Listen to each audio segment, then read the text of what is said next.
Last night's crash is bringing back memories of another crash that sent a plane into the Potomac. That one happened during a snowstorm back in 1982. And a man from our area whose video you often see here on 69 News was at the scene of that crash. Our Sierra Janelle joins us from the Burke studio with his story. Sierra? Well, Jim and Wendy, we have often heard that history can repeat itself. Perhaps this is one of those instances. A videographer who watched rescue crews pull the wreckage of a commercial jet out of frozen waters back in 1982 says last night's crash is triggering old memories. The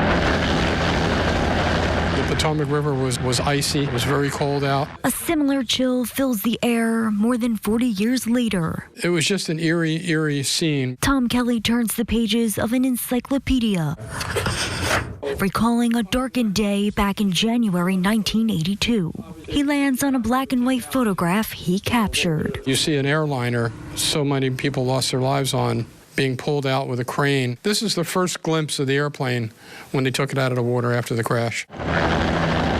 Perhaps a foreshadowing of a similar tragedy in January 2025. It hit me right in the face. You've seen Kelly's video and photos on 69 News for years as he got word of the deadly collision between an Army helicopter and American Airlines flight near the Reagan National Airport in the Washington, D.C. area. It just took me back to that day in 1982.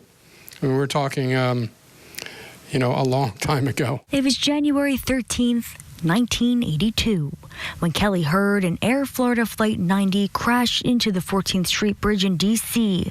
and submerged into freezing waters, killing more than 70 people. Yeah, I definitely had that feeling from the get-go that I had to get down there and get some photographs, and I waited until the day that I thought they were going to take the plane out. There he stood, snapping away and capturing the images we reflect on today. I've gone to some pretty bad things. I mean, that's what we do as news photographers.